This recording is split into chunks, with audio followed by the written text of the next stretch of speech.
मैं रिसेंटली एक वीडियो देख रहा था जहाँ पे निखिल कामत साहब जो ज़ीरोदा के फाउंडर हैं, उनका पॉडकास्ट था, एक राउंड टेबल पॉडकास्ट था। एंड उसमें उन्होंने खुद एडमिट किया कि ज़मीन को अगर लॉन्ग टर्म तक रखा जाए तो उसके रिटर्न्स कोई भी इन्वेस्टमेंट बीट नहीं कर सकता। मैं उसकी क्लिप की एक झलक दिखाऊंगा। Crazy number of landowners have made incredible amounts of money.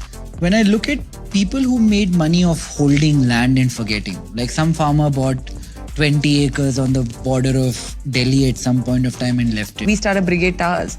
On Brigade Road, it was 200 rupees a square foot. Today, that same area could be 55,000 rupees a square foot or even, 60,000 rupees a square foot.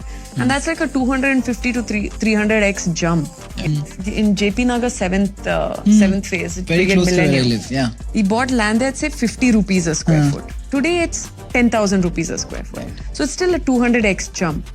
Whereas the Sensex for the same period was probably say in 2000, 6,000 or so, and today it's say 80,000.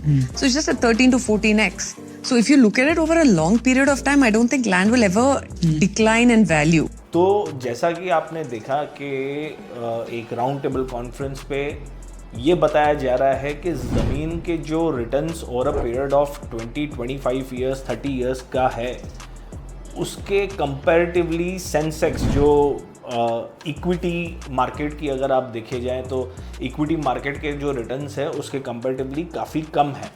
सो ये इतिहास गवाह है कि rural India develop हो रहा है। Rural India में ही सबसे ज़्यादा ज़मीन का भाव बढ़ा है और आगे भी बढ़ता जाएगा। क्यों? क्योंकि इंफ्रास्ट्रक्चर रोज़ डेवलप हो रहा है।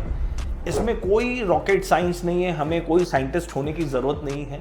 ये मैथमेटिक्स समझने के लिए आपके ज़मीन का भाव इंफ्रास्ट्रक्चर से ही ग्रो होगा।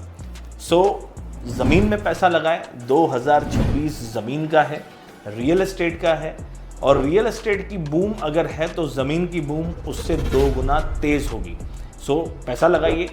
वीडियो अच्छा लगे तो लाइक कीजिए, शेयर कीजिए एंड मेरे पेज को फॉलो कीजिए अगर आपको और कुछ ज़मीन के बारे में जानना है तो।